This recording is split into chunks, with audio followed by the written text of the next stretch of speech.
We should not ever believe for a moment that protecting the right to vote is something that only happens in Washington or something that only happens in Topeka. It's not just about state legislative decisions. It's not just about decisions by the Attorney General or the Secretary of State.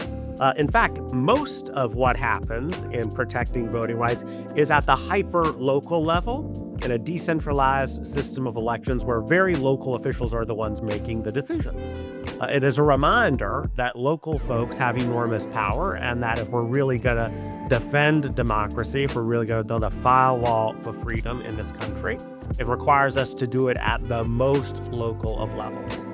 And so one of those stories that we heard at the local level was in Dodge City, Kansas. Lulac versus Cox was a case that we brought in advance of the 2018 state election. The case, though, centered on one particular community, that was Dodge City, Kansas. Dodge City, despite being a community of 25,000 people, give or take, only had one polling location for the entire city. In places in Johnson County and really almost everywhere in the state, there's often one polling location for every 1,000 or 1,500 people, not one per 25,000. This was something that had been on our radar for a while, but it kind of came back front and center and with some urgency a couple of months in advance of the 2018 general election. And that was because the location where voting typically happened, the typical polling location where everybody came to, was under construction, so it wasn't going to be usable.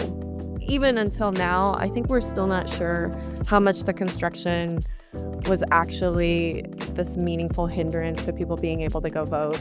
And so she ended up moving she kept stuck with one election site and she moved it outside of town, so outside of the city limits. So that's kind of where they did a lot of like livestock related things.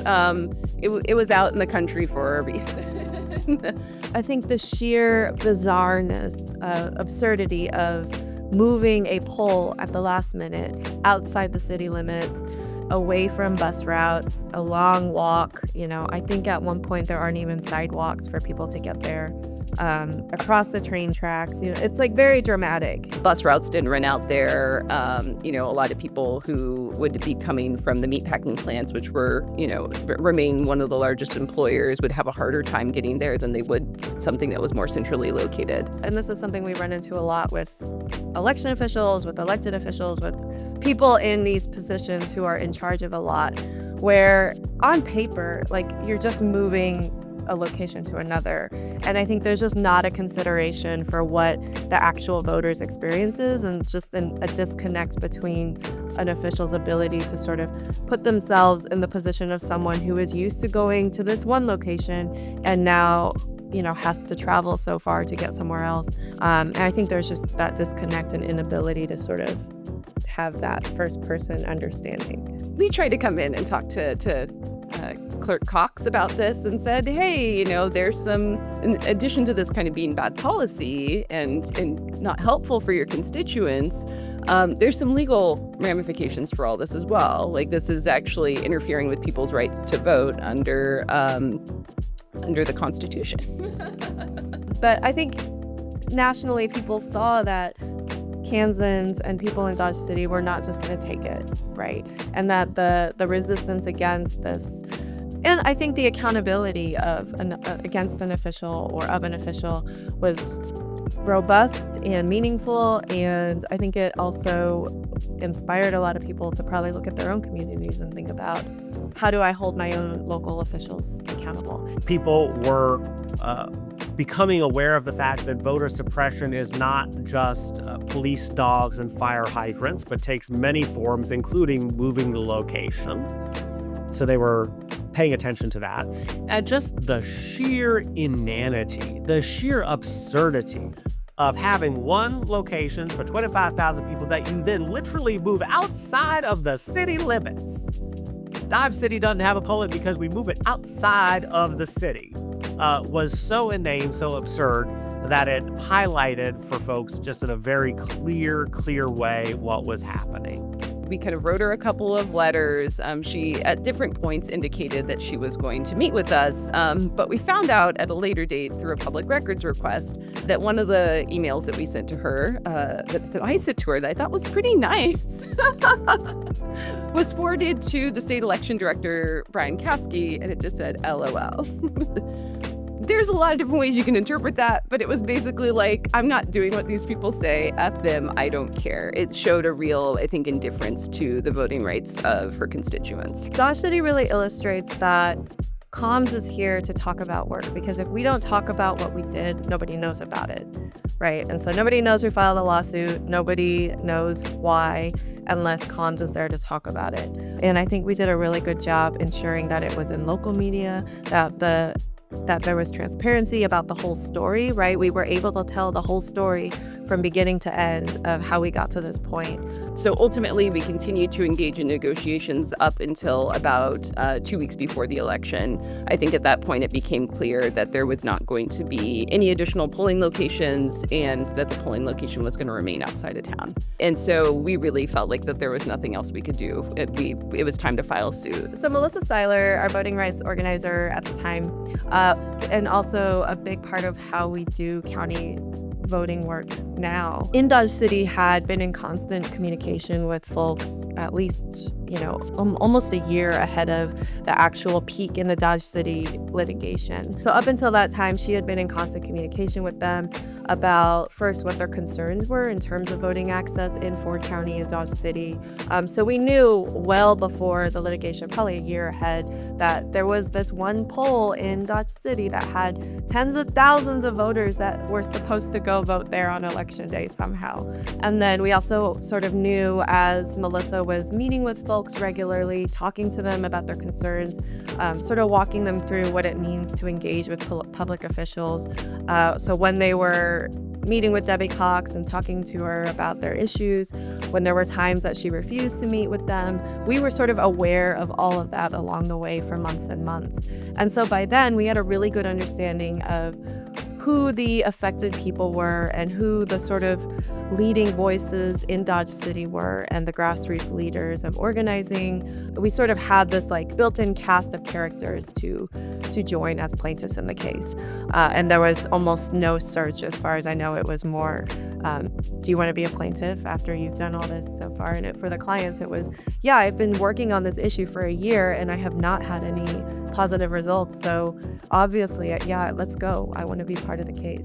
And so we filed a TRO and a preliminary injunction motion to basically requiring, our request was that the county would have to create additional polling locations, that they'd have to be accessible. That was the ask. One of the issues with the case was that it was so close to the election that the county could kind of put up this legitimate, plausible argument that it would be too confusing to tell people where to vote if there were to be new locations introduced. Now, I don't think it was that plausible, because at the end of the day, they had just picked the expo center. They were just now publicizing it. They could have very easily gotten information out to other people about additional polling locations. And people want to vote, right? People do want to vote. I believe that in my soul, that people want to vote. The clients and the activists that we work with become also part of the integrated advocacy work. So to them now, they see that, similar to how we use field and policy and legal as these different levers of power, they sort of realize too that, okay, as a resident of Dodge City who is a voter and who's concerned about this, I've done the advocacy, directly with the official. I've done the organizing with my community.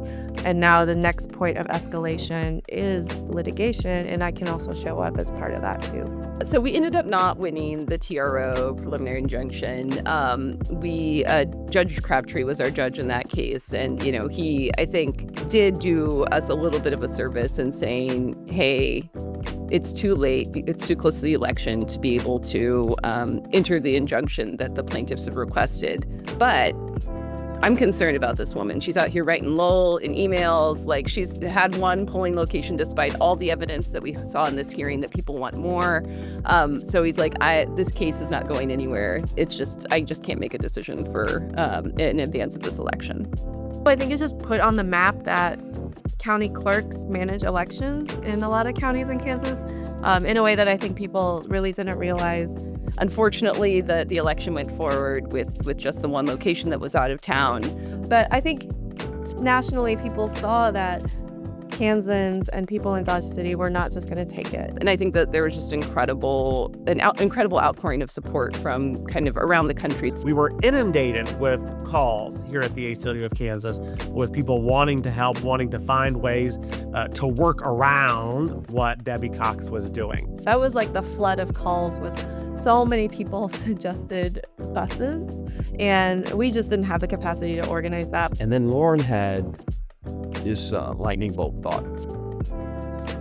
I wonder, Lauren thought, what they're paying lawyers while they're resisting us. And I was a little embarrassed because as a journalist, I should have thought of that first. You always follow the money. And so Katie started digging into the receipts. Katie Moore, who I think now works for the Marshall Project. Yep. And it turned out that the election official had spent more on legal defense, resisting what her constituents wanted, than it would have cost to move those precincts downtown. It was one of those cases where we didn't get this great order changing the law necessarily or forcing the clerk to do something differently. But the litigation was this huge push to make a change happen. And ultimately she wanted to be out. She wanted to not be a defendant in the case bad enough that she did what the community had been asking. It was one of the most wonderful experiences I've had in my professional life, seeing something like that happen. And it all happened when we started driving toward the truth, and we found out the truth was this person was spending more money resisting what her constituents wanted than it would have taken to establish 5 or 10 voting precincts. We were able to enter into an agreement with her and to reach a negotiated agreement that there would be more polling locations in the future. They would be more geographically dispersed, and that folks would have greater access to the ballot as a result. And that has held true to this day.